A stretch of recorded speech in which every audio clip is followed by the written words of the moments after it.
Hey, thanks everybody for having me. I never really understand why people bring me in.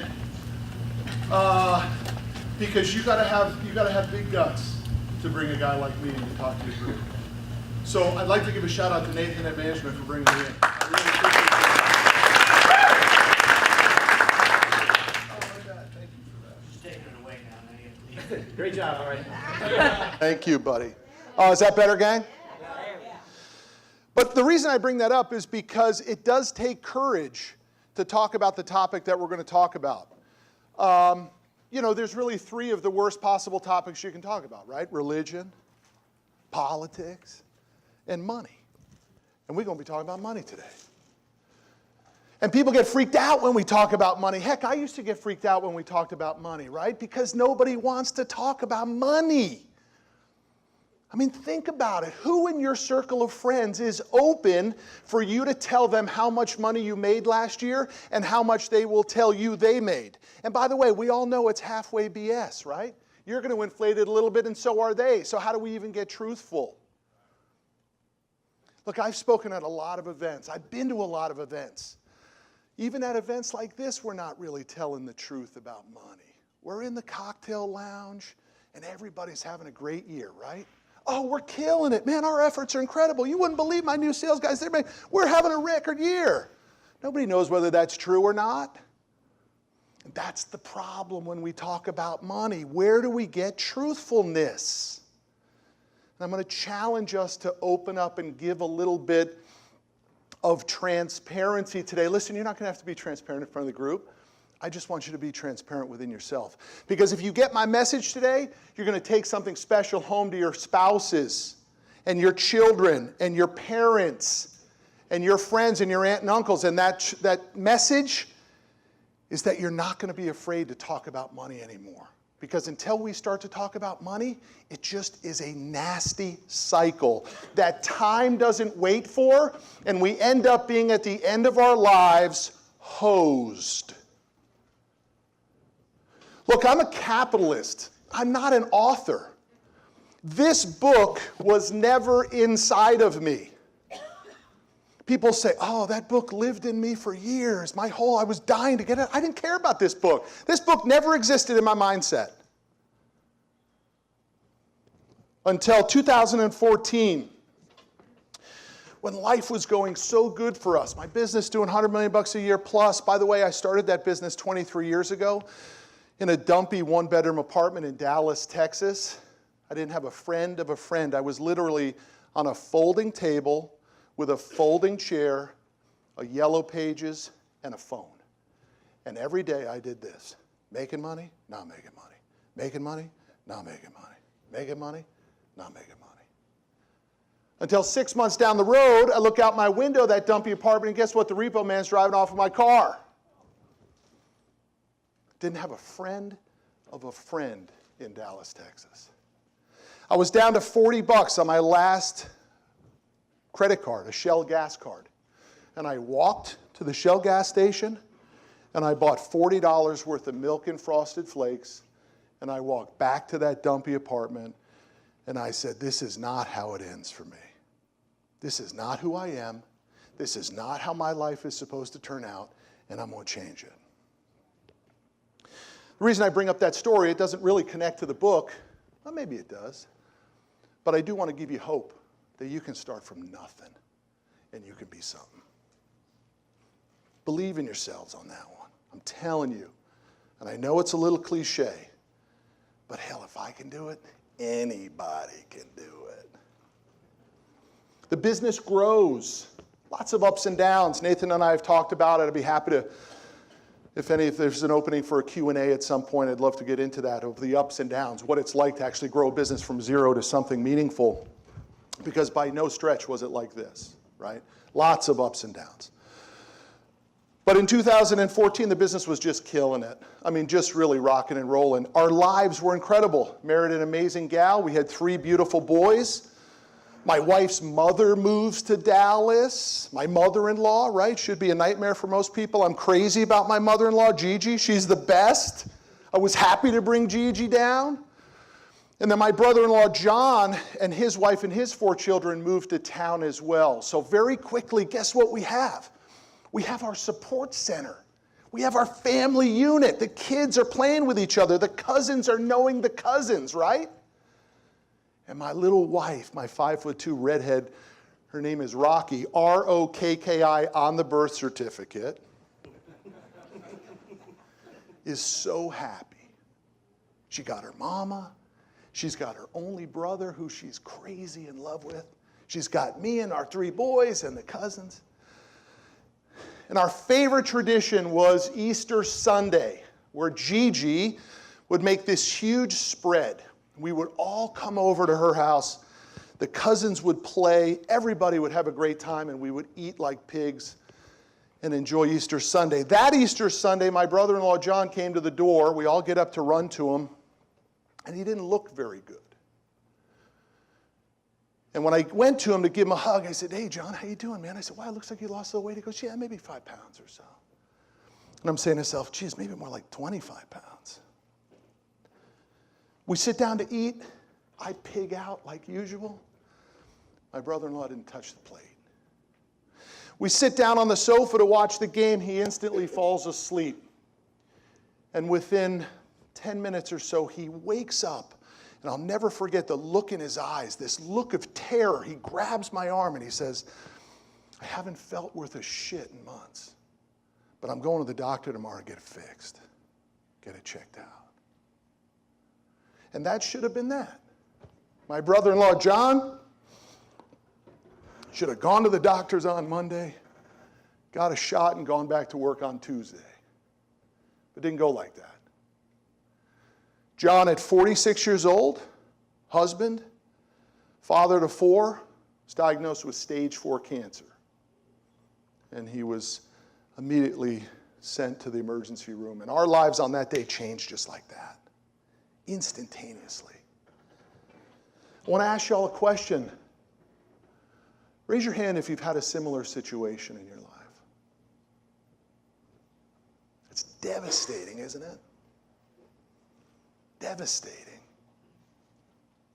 Just take a second and think about those people, right? The ones you raised your hands for. Because the reason we need more money is for one reason only.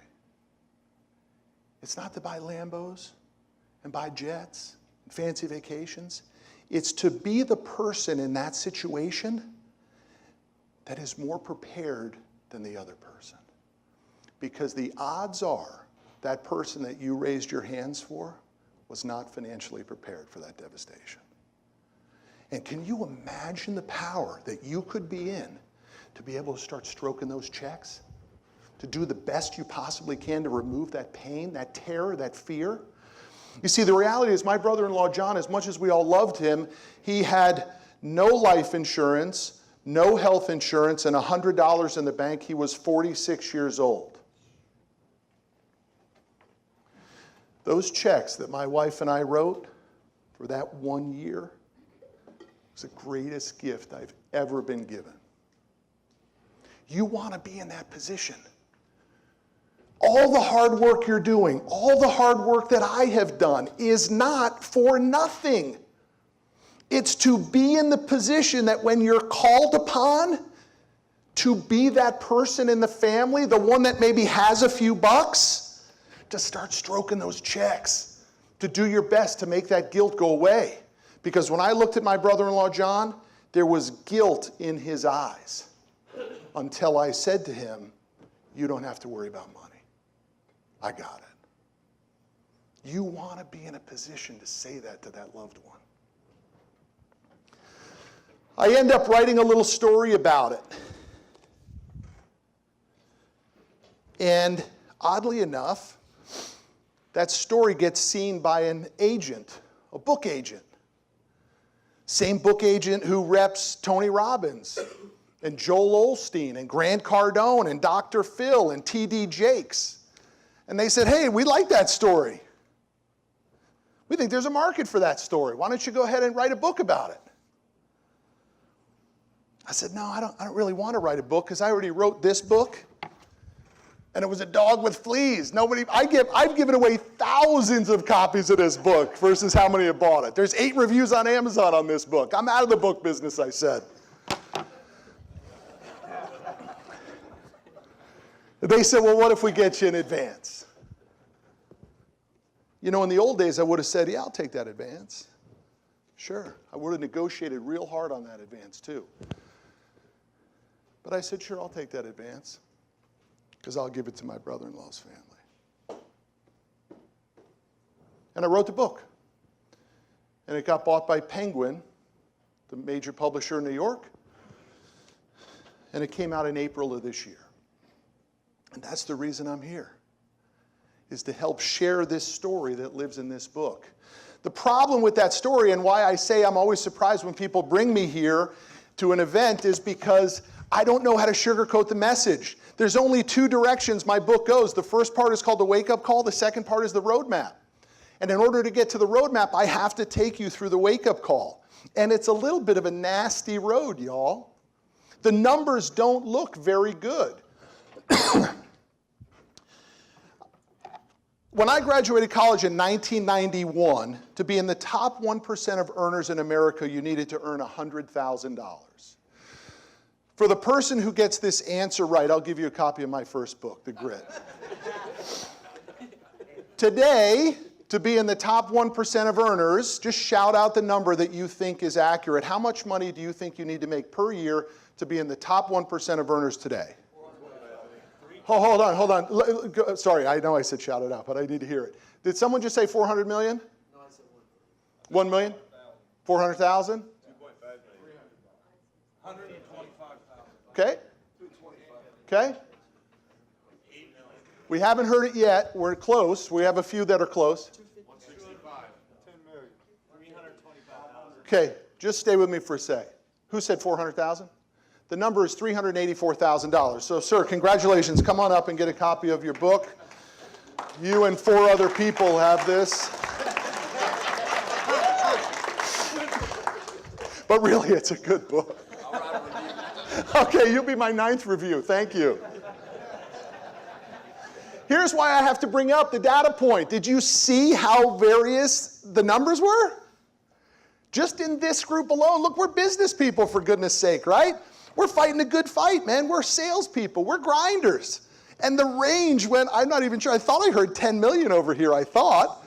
And then I heard 100,000 over here. Does anyone see this range? Come on, we're supposed to be 60 or 70 pretty business savvy, smart people. It goes to show you, ain't nobody focused on our money.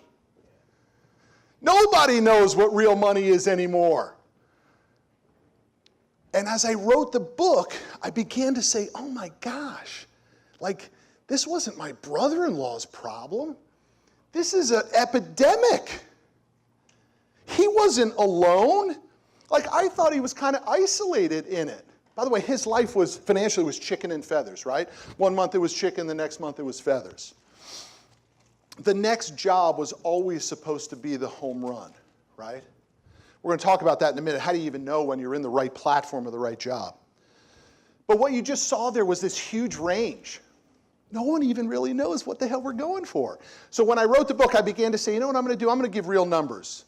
I'm going to begin to throw out real data points that people can chase, real milestones that I believe are meaningful. So I'm going to give you a couple of those this morning. The first is what I believe is the real requirement of income. Now, you can look at it from an employee standpoint. You can look at it from a business owner standpoint. It's entirely up to you, because neither of them change. It doesn't matter. Here's how it works. This is not in the book. The publisher required me to take this out. They said it would alienate too many Americans if I stated this in the book. Okay? That's what happens when you self-publish, sir. I can write whatever the heck I want. When Penguin buys the rights, I have to listen to Penguin. Okay? That's the slight difference. And by the way, if I wasn't giving the money to my brother-in-law, I would have told him to go pound sand anyway, right? Here's the number. Life begins at 150 grand a year. Life gets better at 250. Life gets real good at 500. That's the way it plays out. So that's why I think it's always unusual when people bring me in to speak. Because heck, the publisher wouldn't let me put it in a book, but yet you guys let me say it at your event. Life begins at 150. Life gets better at 250. Life gets real good at 500. Those are the numbers that I believe people should be shooting for. Those are the initial milestones. Look, if you're making 50, 100 seems like a lot of money, and it is if you're making 50 and it's 100. But it doesn't matter. It doesn't add any credence to the fact of whether 100's a lot. It's just a lot in comparison to 50, but the money is moved. I showed it to you. The 1% in 1991 is now, the $100,000 for the 1% in 1991 is now $384,000. The money is moved. Just look at the cost of housing, or the cost of cars, or the cost of health insurance, or the cost of food. The money's moved, but guess what we're doing? We are still chasing these old numbers. Somehow $100,000 is still a lot of money. It ain't. Wake up to the fact that it's not a lot of money. It's not. Now, when you start to change your mind like that, then you say 150, 250, 500, and you go home and you tell your spouse that, who wasn't at this event, he or she's going to be like, where did you go? Right? Or like my little rocker, you know what the rocker says? Yeah, I like the sound of that. Keep going. Why stop at 500, she says. I think that's the kind of spouse you want, by the way. For people like us who are hustlers, look, we go where the hustle is, right? I mean, let's be straight about it. We go where the hustle is. You wouldn't be in this industry if you didn't love the hustle. We go where the hustle is. And that hustle can be tough sometimes. You know what we need? We need somebody saying, get back out there, get back out there. I like what you're doing, honey, keep going. It's really important to work on that. My brother-in-law died almost 1 year to the day. I can't believe I still get a little emotional about it. But I hope it puts an exclamation point on how unbelievably difficult it was for our family. And how difficult it was for my rocker, because she was so crazy about him. I mean, that chicken and feathers never mattered to her because I think she was feeding him on the side anyway. You know what I'm saying? And I knew it and I didn't care. But what's funny is, you guys earlier, Craig's talking about the importance of what are we doing here and why does it matter? Well, I just found a little bit of a new purpose in my life. Like, look, I'm an equipment finance guy. Right? We finance trucks and big rigs and bulldozers for Bubba the trucker. And yeah, it's provided a great living, and I've helped a lot of people in my office. I helped a lot of clients grow and increase their prosperity. But the reality is, this silly little book is kind of what my purpose has been for the last 6 months. And what is incredible is how when you begin to push that type of energy out, how you begin to hear the energy back, right? And the message I'm trying to get across to you before we transition into the roadmap is, start pushing out a different message about your money. Because sooner or later, you will have to make a decision. You may make it at 26 or 36 or 46 or 86, but you must make a decision about your money. You will either have won with your money situation or you will have lost. Period. Everyone in this room will have to face this question. Did I win or did I lose? You win when you can do whatever the heck you want. When your dreams that you mentioned to your spouse and to your children are able to come through because you can afford to do it. Or you have to live with that horrible guilt of, I should have tried harder. I know I told you Tuscany in the summer, baby. I know I told you that we'd be able to go see the grandkids whenever we wanted. We wouldn't miss a birthday of our grandchildren. Except I didn't make enough money and I didn't put enough attention on it, and now we can't.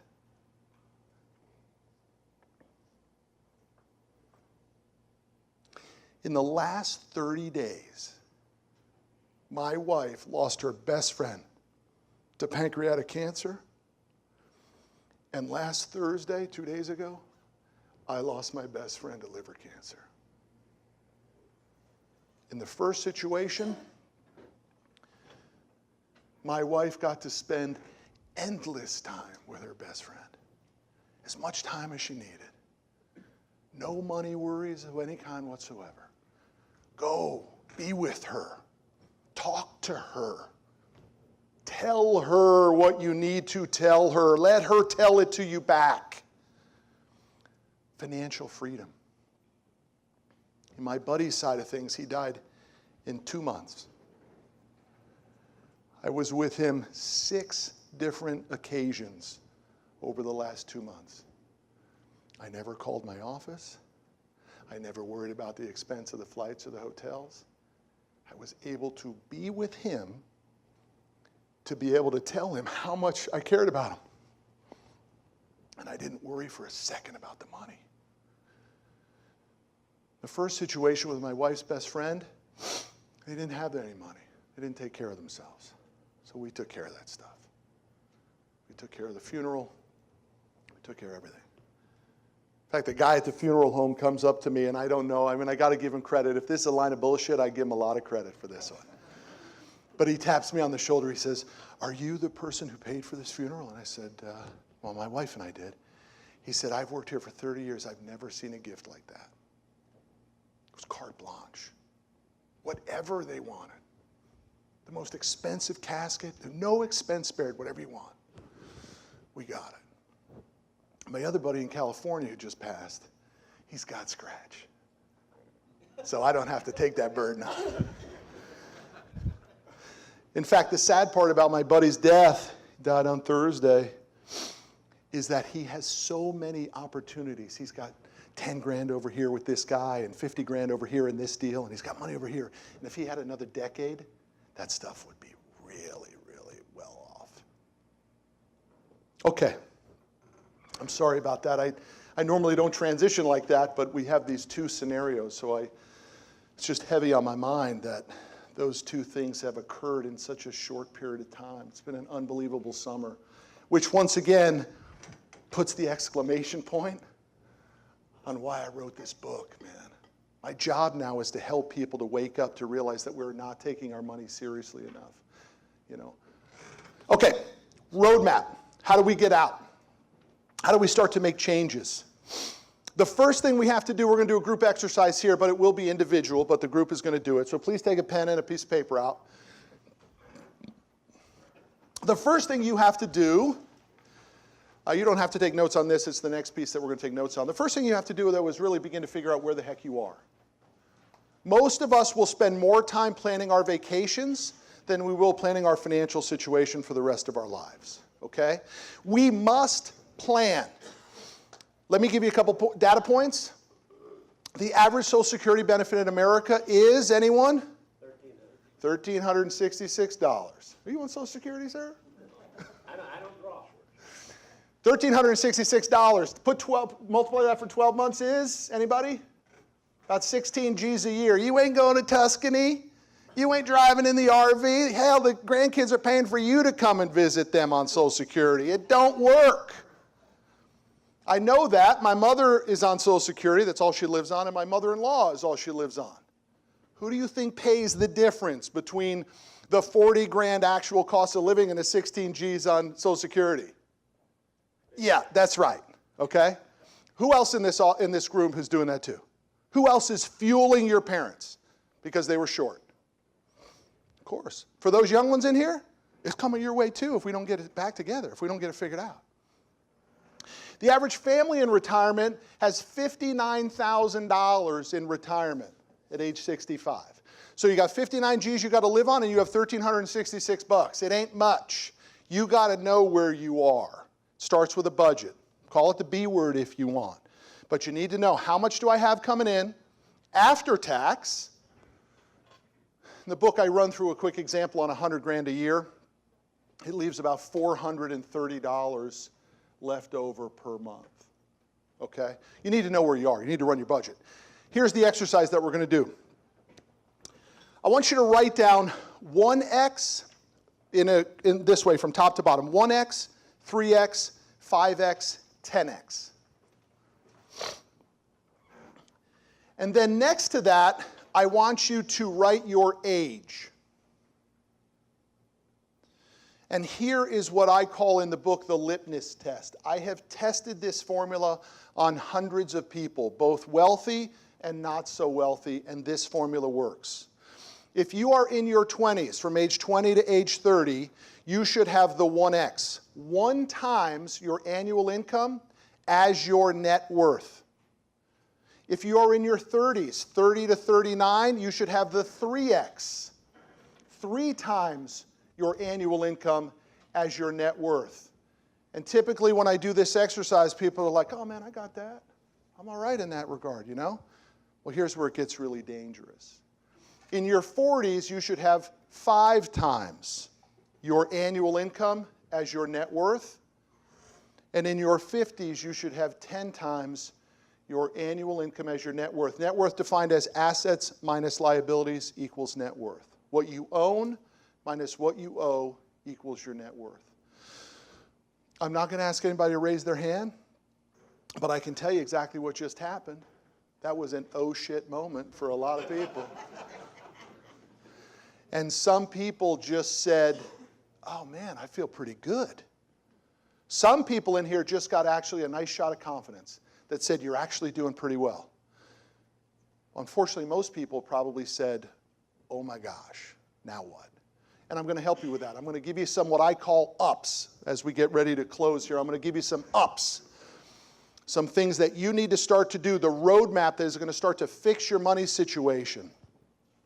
The first thing you have to do is platform up. What the heck does that mean? I call it a platform. Some people might call it an industry. Some people might call it a space. Some people might call it a career path. I call it a platform. You must be in the right platform to make money. You will never fix your money situation if you are in the wrong platform. The guy who works at Subway sandwiches, who's dreaming of a Lambo, is an example of the wrong platform, okay? It don't work. Now, if he wants to buy 40 of them, I'm down with that, right? You must be in the right platform. How do you know if you're in the right platform? I want to know who within that platform is living the way I want to live.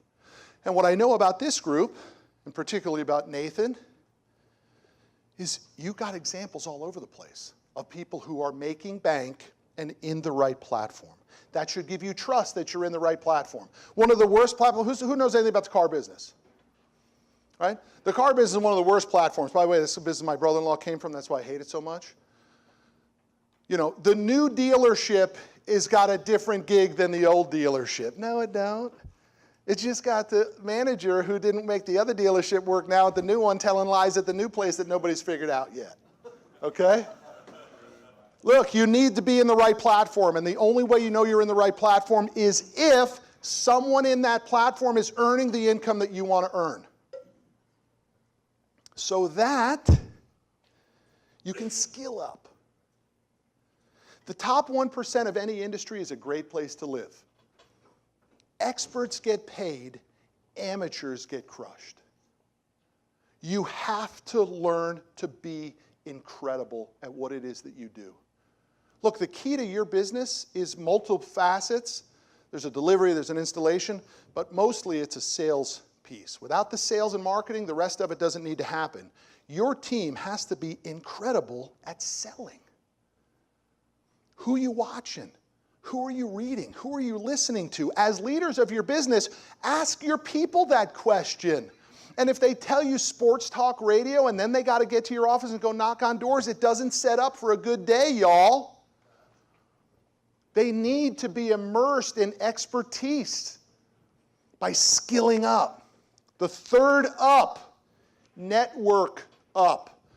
We hear Craig talk about it. It was an amazing story. Mike, I believe, Mike references that they start a competing business. 13 years later, Craig stays in touch with them the whole time, and then they come back together. That's network up. Who's in your circle? Who is in your room? Who can you call? Who is in your Rolodex for the older folks, right? My man, you know what a Rolodex is? You do? 41. Get out of here. You're 41? Does anyone believe this guy's 41 years old? Dude, you're lying on the wrong side, man. I lie on the other side. You lie on that side.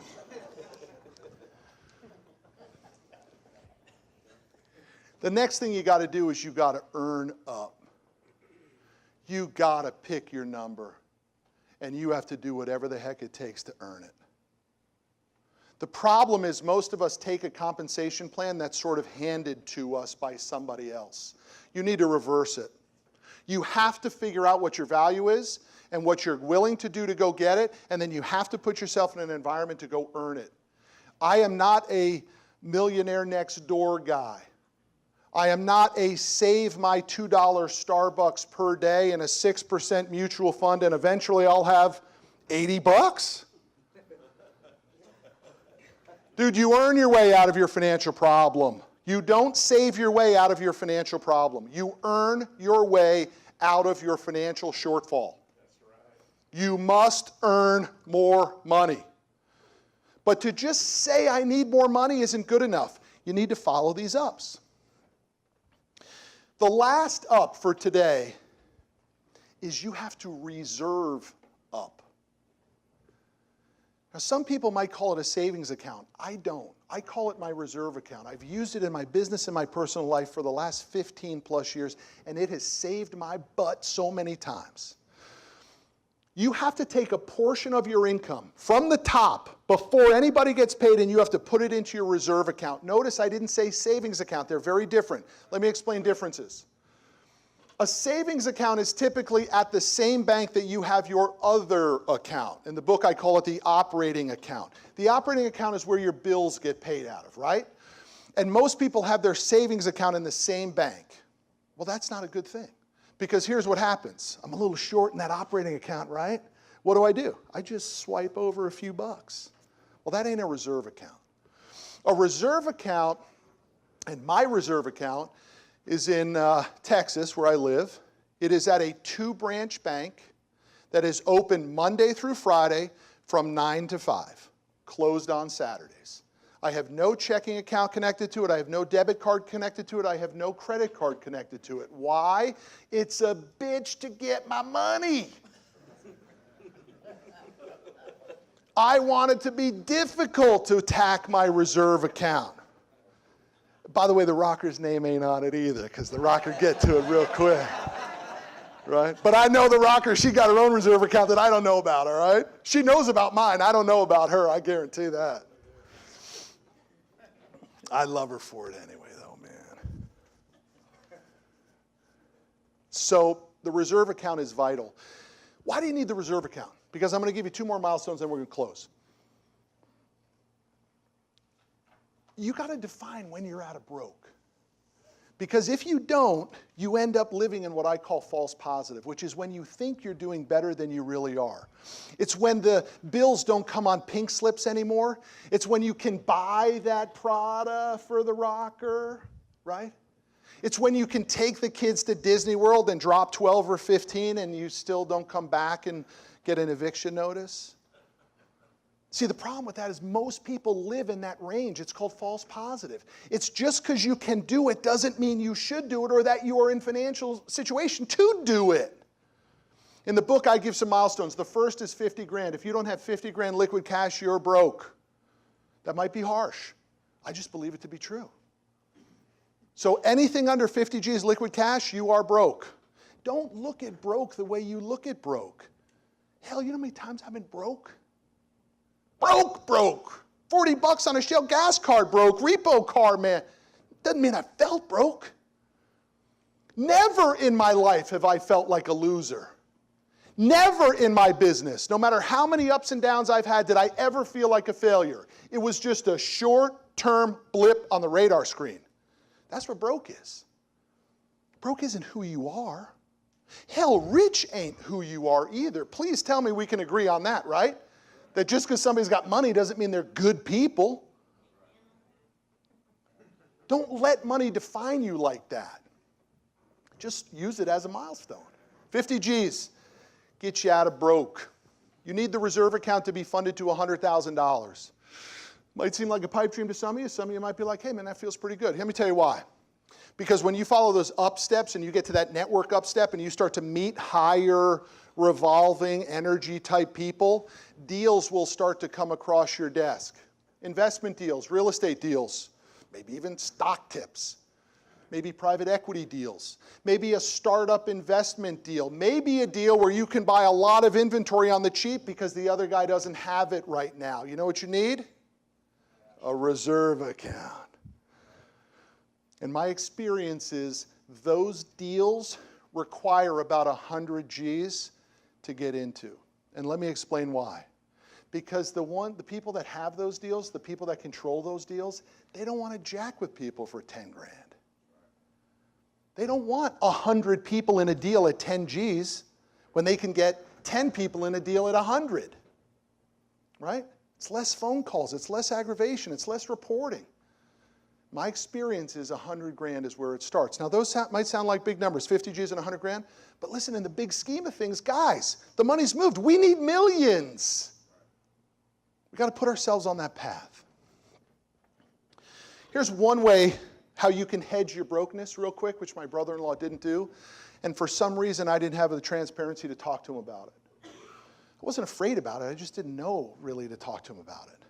You can always hedge your brokenness and remove some of that guilt that you have through insurance. You can go out today, and for about 50 bucks a month, you can buy a term life insurance policy, 20 or 30-year term. You probably get about 100 grand worth of coverage for 50 bucks a month.